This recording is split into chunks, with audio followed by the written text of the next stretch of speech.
अस्सलाम वालेकुम रहमतुल्लाहि व बरकातुहू। अल्लाह ताला आप सबको सलामत रखे। आज की इस वीडियो में हम बात करेंगे नमाज अदा करते हुए क़ादा की हालत में, यानी अत्तहियात की हालत में अगर कोई शख्स भूल कर अत्तहियात के बजाय कुछ और पढ़ ले तो क्या उसकी नमाज हो जाएगी या नहीं। इंशाअल्लाह इस मसले पर तफसील के साथ बात करेंगे और मैं आपसे गुजारिश करता हूँ कि आप इस मुख्तसर सी वीडियो को पूरा देखें ताकि ये मसला अच्छी तरह से आपकी समझ में आ जाए, और जिन अहबाब तक ये इल्म नहीं है सवाब की नीयत से उनके साथ ज़रूर इस वीडियो को शेयर कीजिएगा। इससे हो सकता है कि कोई अमल कर ले तो उसका आपको यकीनन पूरा सवाब दिया जाएगा। आपके अपने अमल का भी आपको सवाब मिलेगा और जो आपकी दावत पर अमल करेगा उसका भी सवाब आपके नामे अमाल में दर्ज किया जाएगा।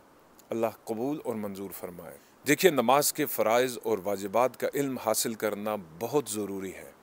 ज़रूरी किस लिए है? ज़रूरी इसलिए है कि जब आपको ये मालूम होगा कि नमाज के अंदर इतने फ़राइज़ हैं, नमाज के अंदर इतने वाजिबात हैं, नमाज के अंदर इतनी सुन्नतें हैं, इतने मुस्तहबात हैं, इतने मकरूहात हैं और इतनी चीज़ें करने की हैं, ये चीज़ें हलाल हैं, ये चीज़ें हराम हैं। जब आप ये इल्म सीख लेते हैं तो आपके लिए नमाज की अदायगी बहुत आसान हो जाती है। आपके लिए नमाज के अंदर खुशू खुजू ज़्यादा पैदा होता है और शैतान की तरफ से आने वाले वसवसे कम हो जाते हैं, इसलिए कि आपको इल्म हासिल हो जाता है और आपकी मुकम्मल तवज्जो नमाज की तरफ हो जाती है। और खुदा नख्वास्ता अगर आपको नमाज के अंदर कोई गलती लाहक होती है या आप नमाज के अंदर भूलते हैं तो आप बड़ी आसानी से ये जान सकते हैं कि इस जगह पर जहाँ मुझसे ये गलती हुई है अब मुझे आगे क्या करना है कि मैं अपनी नमाज को कायम रख सकूँ, या क्या इसने मेरी नमाज को मकरू कर दिया है, क्या इससे मेरी नमाज टूट चुकी है, या इससे सिर्फ सजदा साफ काफ़ी होगा मेरे लिए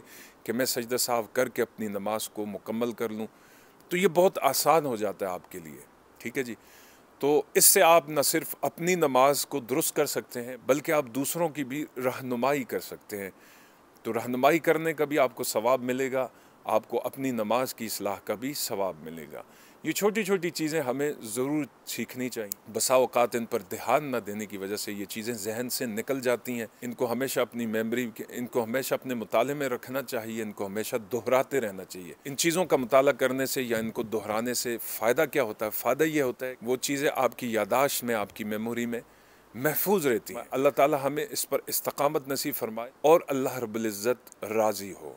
देखिए, मैंने जैसे आपसे कहा कि एक शख्स है वो क़ादा में बैठा, अत्तहियात में बैठा, अब बजाय अत्तहियात के उसने सूरह फातिहा पढ़ ली है, या उसने कुल हुवल्लाहु अहद पढ़ ली है, या कोई और सूरह पढ़ ली है, या उसने कोई और दुआ पढ़ ली है, तो अब वो क्या करेगा? देखिए, यहाँ पर आपको पहली चीज़ ये मालूम होनी चाहिए कि अत्तहियात का पढ़ना अब्दुहु रसूलु तक ये वाजिब है। अगर एक शख्स ने सिरे से अत्तहियातु लिल्लाहि वस्सलावातु वत्तय्यिबातु अस्सलामु अलैका अय्युहन नबिय्यु व रहमतुल्लाहि व बरकातुहू अस्सलामु अलैना व अला इबादिल्लाहिस सालिहीन अशहदु अल्ला इलाहा इल्लल्लाहु व अशहदु अन्ना मुहम्मदन अब्दुहु व रसूलुहू नहीं पढ़ा तो उसने वाजिब को छोड़ दिया है। अब वाजिब को ना अदा करने से, वाजिब छोड़ देने से या वाजिब में ताख़ीर करने से, सुस्ती करने से आप पर सजदा साव लाजिम हो जाता है।